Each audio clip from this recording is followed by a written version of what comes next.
अस्सलाम वालेकुम friends, welcome back to top smarties. Drama serial तुम बिन कैसे जिए। लड़की जब मेके से ससुराल जाती है तो मेके की असल कदर कीमत तो तभी मालूम पड़ती है। इसलिए तो वो बार बार मेके में आना चाहती है, मेके वालों से मिलना चाहती है। जारा को अभी एक ही रात हुई रुखसत हुए कि मेके की याद सताने लगी। इसलिए तो मेके वालों को अपने पास बुला लेती है। जब सभी आए तो देखकर बहुत खुश है।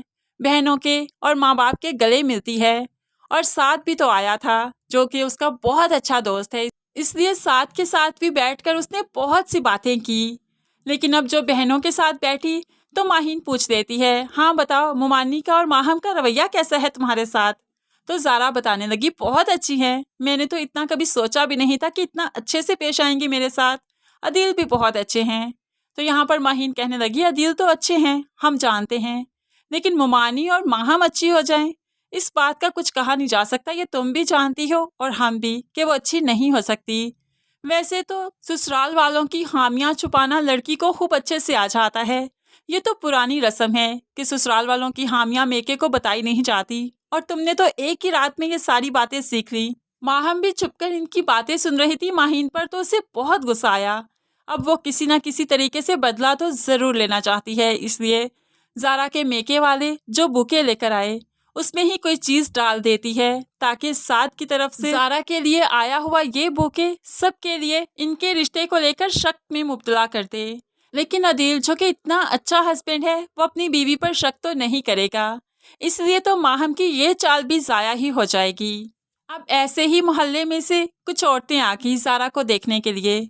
तो वो फरीदा बेगम की बहुत ही पक्की दोस्तें थी और वो जानती हैं कि फरीदा बेगम जारा को पसंद नहीं करती। इसलिए तो जारा के सामने ही वो बोलने लगी, फरीदा ये कैसी बहू लाई हो तुम। अदील से तो ज़रा भी मैच नहीं करती, उससे बड़ी उम्र की है क्या। इन दोनों का तो कोई जोड़ बनता ही नहीं। जारा तो पास बहुत परेशान हो गई और फरीदा बेगम काफी खुश नजर आ रही हैं क्योंकि वो यही सब कुछ ही तो सुनना चाहती थी। तो माहम भी फिर जारा को बातों ही बातों में कह देती है, जारा वैसे तुम शादी पर भी अच्छी नहीं लग रही थी। तुम पर तो दुल्हन वाला रूप आया ही नहीं था, लग ही नहीं रहा था कि तुम दुल्हन भी हो। हालांकि दुल्हन पर तो कितना रूप आता है ना। जारा और भी परेशान हो गई, क्या वाकई वो अच्छी नहीं लग रही थी। क्योंकि एक लड़की को जब इस तरह से कह जाता है तो वो वाकई ही परेशान हो जाती है, सोच में पड़ जाती है। इसलिए तो वो अदील से पूछने लगी, अदील एक बात तो बताओ, क्या मुमानी और माहम इस रिश्ते के लिए खुश नहीं थी? क्या आपने ज़बरदस्ती मुझसे शादी की? तो अदील कहने लगा, इस बात का कोई फ़ायदा नहीं। तुम मेरी बीवी हो, मेरे पास हो, मेरे घर में हो, यही हकीकत है। कौन क्या चाहता है क्या नहीं मुझे इससे फ़र्क नहीं पड़ता। मैं तुम्हें बहुत चाहता हूँ, सिर्फ यही बात अहम है मेरे लिए।